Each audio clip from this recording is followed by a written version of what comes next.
नमस्कार, मैं हूं नीरज पटेल और आप देख रहे हैं नेशन जनमत। इस समय दो बड़े संपादकों के नाम चर्चा में हैं। एक हिंदी का बड़ा अखबार है हिंदुस्तान समाचार पत्र, जिसके प्रधान संपादक हैं शशि शेखर। उनका नाम इसलिए चर्चा में है, कहा जा रहा है कि उत्तर प्रदेश में जो खनन का महाघोटाला हुआ है उसमें सीबीआई ने उनका भी नाम शामिल किया है जांच पड़ताल करने वाले लोगों में, यानी कि उनको भी आरोपी बनाया गया है। ये एक आरोप है, इसमें कितनी सच्चाई है तो मैं नहीं जानता, लेकिन मैं बाद में एक घटना जरूर बताऊंगा जिससे स्पष्ट हो जाएगा कि आखिर शशि शेखर किस टेम्परामेंट के संपादक माने जाते हैं। वहीं एक दूसरे संपादक हैं जिनका नाम चर्चा में है, उनका नाम है एन राम। 73 वर्ष के हैं ये और द हिंदू इंग्लिश का समाचार पत्र है, प्रसिद्ध समाचार पत्र, उसके संपादक हैं। एन राम का नाम इसलिए चर्चा में है क्योंकि उन्होंने राफेल डील के मामले में ऐसा कुछ देख लिया जो सुप्रीम कोर्ट भी नहीं देख पाई। सुप्रीम कोर्ट में जब पिटिशनर इस याचिका को लेकर गए थे कि इनके दामों में गड़बड़ियां हुई हैं, राफेल डील के मामले में तमाम झोल हैं, लेकिन सुप्रीम कोर्ट ने पिटिशनर्स की अपील को याचिका को इस तौर पर खारिज कर दिया था कि एक सीलबंद लिफाफे में केंद्र सरकार ने कुछ उनको जानकारियां दी और उस जानकारी को बिना तथ्यों की पड़ताल किए हुए सुप्रीम कोर्ट ने तथ्य परख मान लिया और उसी आधार पर उस याचिका को खारिज कर दिया। लेकिन एन राम ने 73 वर्ष के होने के बाद भी जांच पड़ताल की और उस विश्वसनीयता को बचाए रखने की कोशिश की जो कहता है कि आज भी पत्रकारिता जीवित है। तो हम एन राम को नेशन जनमत की तरफ से सलाम करते हुए इस रिपोर्ट की तरफ आगे बढ़ते हैं। उन्होंने बताया कि 2007 में यूपीए यानी कि कांग्रेस की सरकार जो डील कर रही थी, उसके बाद 2015 में नरेंद्र मोदी की सरकार यानी कि एनडीए ने जो डील की है, उस डील में 41.42% का अंतर है दामों में। स्पष्ट तौर पर उन्होंने आरोप लगाए, न सिर्फ आरोप लगाए बल्कि दस्तावेज उपलब्ध करा के प्रमाण भी दिया कि जो वो कह रहे हैं वो बिल्कुल ठीक है। एन राम ने इस बात पर भी सवाल उठाए हैं कि जब वायुसेना को जरूरत थी 126 लड़ाकू विमानों की, तो फिर आखिर भारतीय जनता पार्टी की सरकार ने यानी कि मोदी सरकार ने केवल 36 विमानों का सौदा क्यों किया। एन राम यहाँ पर यह भी सवाल उठाते हैं कि जो 126 लड़ाकू विमानों का सौदा किया था यूपीए ने फ्रांस की दसॉल्ट कंपनी से, तो 126 में से 108 विमान बाद में मिलने थे जो एचएएल के सहयोग से भारत में ही बनाए जाने थे, यानी कि प्रौद्योगिकी ट्रांसफर की भी बात थी। अगर 108 लड़ाकू विमान एचएएल में बनाए जाते तो स्वाभाविक है कि इंडिया को भी वो टेक्नोलॉजी की जानकारी हो जाती, आगे वो विमान तैयार करने में खुद ही सक्षम हो जाता और 18 विमान तुरंत की स्थिति में तैयार मिलने थे। लेकिन नरेंद्र मोदी की सरकार ने उन सारे विमानों का जो सौदा था उसको खत्म करके 36 विमान खरीदने की बात रखी और उसमें भी जो कुछ विमान जो बनाने की बात उसने कही, वो एक नई नवेली कंपनी को उसका ठेका दे दिया, अनिल अंबानी को, जो इस विमान की डील से कुछ दिन पहले ही कंपनी बनी थी अनिल अंबानी की। तो उसमें सवाल सबसे बड़ा ये खड़ा होता है कि एक सामान्य सी सड़क बनाने के लिए जब ठेकेदारों से निविदाएं मांगी जाती हैं, यानी कि कहा जाता है कि आप टेंडर भरिए, तो उस समय तमाम तरह की जांच पड़ताल की जाती है। कंपनी से पूछा जाता है कि आपको सड़क बनाने का कितना अनुभव है, आपने इतने करोड़ का काम कभी पहले किया है कि नहीं किया है। लेकिन देश की सुरक्षा की बात जब आती है तो ऐसे में आप ऐसी कंपनी को ठेका दिलवा देते हैं जिस कंपनी का ना पुराना कोई अनुभव रहा है, ना ही उसके पास इस तरह की बड़ी डील के अलावा कोई दूसरी डील है। यानी कि जब राफेल की कीमत पूछी जाती है सरकार से, तो वो कहती है कि रक्षा संबंधी मामलों की वजह से हम इसकी कीमत नहीं बता सकते, लेकिन वही सरकार देश की सुरक्षा को धता बताते हुए एक ऐसी कंपनी को ठेका दे देती है इतने महत्वपूर्ण लड़ाकू विमान बनाने के लिए जो वायुसेना के लिए सख्त जरूरत की चीज थी। तो फिर सवाल क्यों ना उठे जब आप एक सरकारी कंपनी को ठेका देना मंजूर नहीं करते हैं, आप कहते हैं कि एचएएल की स्थिति मजबूत नहीं है, तो फिर आप एक ऐसी कंपनी को ठेका कैसे दे देते हैं जिसकी उस समय तक, जिस समय डील हुई थी उस समय तक केवल बाउंड्री ही बनी थी, केवल इंफ्रास्ट्रक्चर भी तैयार हो रहा था, पूरी तरह से ना उस समय तैयार था ना इस समय तैयार है। तमाम सारे समाचार पत्रों की रिपोर्ट से इस बात का खुलासा हो चुका है। अब मैं आपको बताता हूं कि 2007 में यूपीए ने जो डील की थी वो कितने करोड़ में हुई थी। 2007 में यूपीए ने यानी कि कांग्रेस सरकार ने जो डील की थी वो 643.26 करोड़ रुपए में हुई थी एक राफेल विमान की। ये सामान्य तरीके के विमान थे और इसमें कुछ भी एक्स्ट्रा फीचर नहीं थे। लेकिन 2011 में जब ये डील हुई, भारत की परिस्थितियों के हिसाब से जब इस विमान को तैयार किया गया तो इसमें 13 विशेष चीजें जोड़ी गई, तो तब इसकी कीमत हुई कांग्रेस को ही जो मिल रही थी 818.27 करोड़ रुपए। ध्यान से सुन लीजिएगा, 2011 में 818.27 करोड़ में मिल रहा था, जबकि 10 अप्रैल 2015 को प्रधानमंत्री नरेंद्र मोदी ने अचानक से फ्रांस पहुंच करके दसाल्ट कंपनी से जो डील की थी आनन फानन में, जिसके बारे में शायद रक्षा मंत्री भी अनभिज्ञ थे, उस समय यह डील की गई 1037.21 करोड़ रुपए में। यानी कि इस खबर के हिसाब से ये बताया गया है कि 2007 में कांग्रेस सरकार जो डील कर रही थी उससे 41.42% ज्यादा धनराशि नरेंद्र मोदी की सरकार ने दी। यानी कि मोदी सरकार ने फिर से देशवासियों से ये झूठ बोला कि हमने 9% कम दाम में इस डील को किया है। अब हम ये बता देते हैं कि सरकार ने 9% के दामों की जो गिरावट बताई थी उसमें खेल कहां किया। तो प्रधानमंत्री नरेंद्र मोदी ने कहा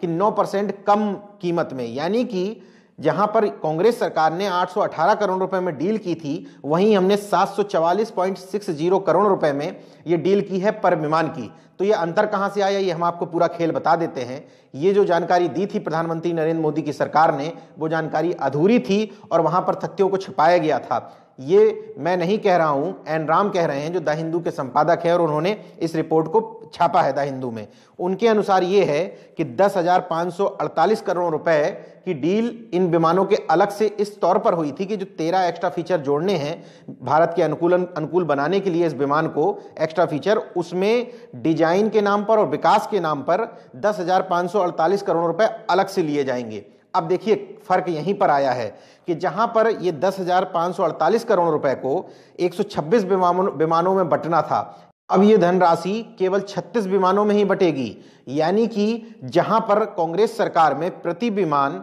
विकास के रूप में और एक्स्ट्रा फीचर के रूप में 90.09 करोड़ रुपए प्रति विमान खर्च होने थे, वहीं पर मोदी सरकार ने जो 36 विमानों का सौदा किया है उसमें 292.91 करोड़ रुपए की एक्स्ट्रा धनराशि जुड़ गई। तो यहां पर मोदी सरकार जो कह रही थी कि हमारी लागत 744.60 करोड़ आ रही है, उसमें जब 292 करोड़ रुपए प्रति विमान ऐड हो जाएंगे तो 1037.21 करोड़ रुपए प्रति विमान की लागत आ जाएगी। यानी कि प्रधानमंत्री नरेंद्र मोदी की सरकार ने सुप्रीम कोर्ट में भी झूठ बोला है, देशवासियों से भी झूठ बोला है और विपक्ष में और यहां तक कि संसद में भी सवालों का जवाब देते हुए झूठ तो बोला ही बोला है। ऐसे में राहुल गांधी क्या आरोप लगा रहे हैं, कांग्रेस क्या आरोप लगा रही है, पी चिदंबरम प्रेस कॉन्फ्रेंस करके क्या आरोप लगा रहे हैं, अन्य विपक्षी दल क्या आरोप लगा रहे हैं, इन आरोपों से परे हट के देशवासियों को सोचना चाहिए कि जिन सरकारों को आपने पलक पांव में बिछा करके सत्ता के प्रतिष्ठानों पर बैठाला था, वो सरकारें आखिर किनको फायदा पहुंचाने के लिए काम कर रही हैं। जो ये धनराशि गैप बड़ा है, यानी कि 90 करोड़ रुपए से गैप को 292 करोड़ रुपए तक ले गए हैं, वो आखिर किसको लाभ पहुंचाने के लिए किया गया है। वहीं पर देशवासियों को यह भी सोचना चाहिए कि HAL को ठेका न दे करके, अनिल अंबानी की कंपनी को ठेका दे करके आखिर प्रधानमंत्री नरेंद्र मोदी देशवासियों से कौन से अपने कर्ज को उतार रहे हैं, कौन सी वफादारी निभा रहे हैं। इस रिपोर्ट के आधार पर यह भी बात निकलकर सामने आती है कि राफेल विमान के सौदे के लिए एक INT बनाई गई थी, यानी कि इंडियन नेगोशिएशन टीम, जिसकी जिम्मेदारी थी कि राफेल विमानों की जो कीमत है उसको नेगोशिएट करके कम करवाना। उस टीम के 3 सदस्य ऐसे थे, ज्वाइंट सेक्रेटरी राजीव वर्मा, वित्त प्रबंधक अजीत सुले और कॉस्ट एडवाइजर MP सिंह। ये तीनों ही लोग इस कॉस्ट पर इस राफेल विमानों को खरीदने के लिए बिल्कुल भी तैयार नहीं थे। इसलिए जो भी फैसले लिए गए, 7 सदस्यीय टीम थी, उसमें फैसले 4-3 से हुए। ये तीनों लोग लगातार इन फैसलों के खिलाफ में रहे, चाहे वो कॉस्ट को लेकर हो या फिर एक बात को और लेकर कि मोलभाव करने के लिए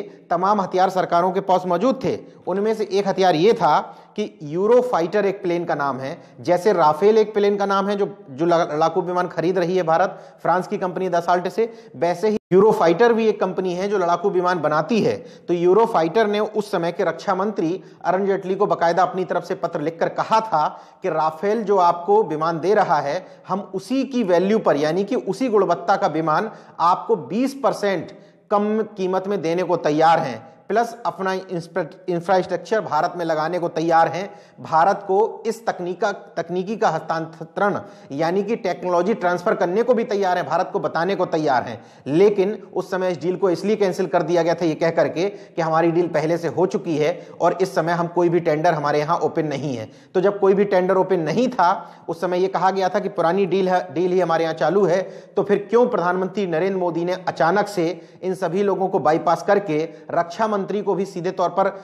कोई बात ना बता करके फ्रांस जाके अचानक से 10 अप्रैल 2015 को दसॉल्ट कंपनी से डील कर लेते हैं, वो भी जबकि फ्रांस को इस डील में बीच में होना चाहिए था और ये रक्षा सौदे दो देशों के बीच में होने चाहिए थे, फ्रांस के बीच में और भारत के बीच में, ताकि अगर कोई भी विवाद आता तो उसमें फ्रांस की जिम्मेदारी होती। लेकिन ये सौदा फ्रांस को बीच में न रख करके सीधे उसकी कंपनी दसॉल्ट से किया गया, इसलिए इसमें किसी भी विवाद में फ्रांस की सीधे तौर पर कोई जिम्मेदारी नहीं होगी, ये रिपोर्ट ही हमें बताती है। रिपोर्ट एक बात और कहती है कि एक फॉलो ऑन क्लॉज इसमें जुड़वाया गया था और फॉलो ऑन क्लॉज ये था कि जिस कीमत पर कांग्रेस की सरकार ये विमान, लड़ाकू विमान खरीदेगी, आगे जब उसको जरूरत पड़ेगी 63 और लड़ाकू विमानों की 63 कीमत के लिए फिक्स किया गया था, तो वो इसी कीमत पर देगी, यानी कि कीमत नहीं बढ़ाई जाएगी। इस फॉलो ऑन क्लॉज को प्रधानमंत्री नरेंद्र मोदी की सरकार ने पूर्णतः खत्म कर दिया, यानी कि आगे जब राफेल विमान का सौदा किया जाएगा तो वो इन कीमतों पे ना करके इनकी कीमत फिर से बढ़ाई जा सकती है, या जो विकास के नाम पर एक्स्ट्रा पैसा लिया गया है उसको भी बढ़ाया जा सकता है। तो सवाल आखिर फिर से वहीं खड़े हुए हैं कि जब प्रधानमंत्री नरेंद्र मोदी कहते हैं कि हम 9% कम दामों पर ले लिया है, तो फिर इस बढ़े हुए दामों की व्याख्या कौन करेगा। सवाल वहीं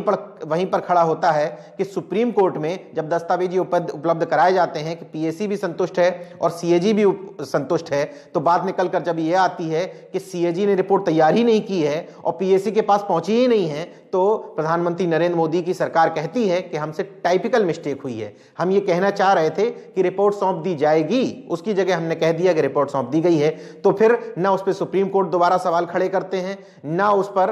प्रधानमंत्री नरेंद्र मोदी की टीम के अन्य लोग सवाल करते हैं, तो फिर सवाल आखिर करेगा कौन। इसी तरीके के कुछ पत्रकार इन तरह की रिपोर्ट को लेकर सामने आते हैं, जैसे बोफोर्स के कांड में के समय में हुआ था, कांग्रेस के समय में कुछ पत्रकारों द्वारा रिपोर्ट की गई थी और बोफोर्स कांड निकल कर आया था भ्रष्टाचार का बड़ा कांड। इसमें अभी बहुत सारे तथ्य निकल कर सामने आ गए हैं, लेकिन एक तथ्य सामने निकल कर आना और बाकी है कि आखिर जो ये कीमत बढ़ाई गई है इसका फायदा किस किस मद में किन किन लोगों को पहुंचाया जा रहा है। कुल मिलाकर के इस रिपोर्ट को सामने रखने का मेरा मकसद सिर्फ इतना था कि देशवासियों को आंख कान खुली रखनी है और देखना है कि नैतिकता की बात करने वाले, राष्ट्र धर्म की बात करने वाले, देश के हित को सर्वोपरि रखने की बात करने वाले, खुद को फकीर बता करके झोली उठाकर चल देने की बात करने वाले, इस तर्क को बताने की बात करने वाले लोग जो कहते हैं कि मेरा परिवार ही नहीं है, मैं आखिर किसके लिए खाऊंगा, तो फिर इन लोगों के समय में ही जब इस तरीके से कीमतें बढ़ती हैं, बीच में एक भ्रष्टाचार की बात सामने आती है,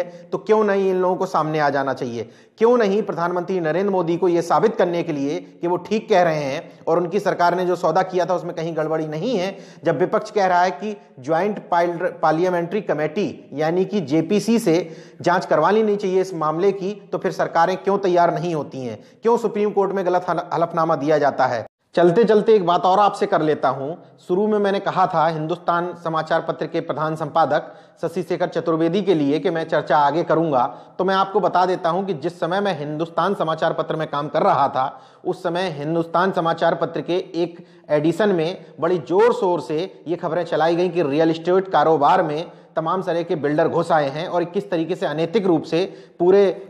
शहर में कब्जा जमाए बैठे हैं। तो लोगों ने सराहना करना शुरू की कि कम से कम एक समाचार पत्र ऐसा है जो बिल्डर के खिलाफ, बड़े बड़े जो मठाधीश हैं उनके खिलाफ अभियान चला रहा है। तो लेकिन उसमें बात निकल कर सामने ये आई कि शशि शेखर चतुर्वेदी के कुछ प्लॉट थे उस शहर में, उनको बड़ी ऊंची कीमतों पर बेचने के लिए ये अभियान चलाया जा रहा था और जैसे ही वो संपत्तियां मोटे मोटे दाम लगाने शुरू किए बिल्डरों ने, वैसे ही ये अभियान भी समाप्त हो गया। तो इस तरीके के शशि शेखर के खिलाफ अगर इस तरह के खनन घोटाले के मामले सामने आ रहे हैं तो उसमें कितनी सच्चाई होगी नहीं होगी ये आप खुद तय कर सकते हैं। मैं केवल इतना ही कहूंगा कि जागरूक और सजग बने रहिए और इस मीडिया के चाटुकारिता के दौर में इन संपादकों पर भी नजर रखिए और ऐसे संपादकों को भी सलाम करते रहिए जो कम से कम आपके सामने कुछ सच्चाई लेकर सामने आते हैं। आपकी जागरूकता और सजगता ही इन लोगों का मुंह तोड़ जवाब इसलिए दे सकती है क्योंकि आपके सामने एक आपके पास एक ताकत है, वो ताकत है मतदान की ताकत, जो बड़े बड़े तानाशाहों का तख्तो ताज हिलाकर रख देती है।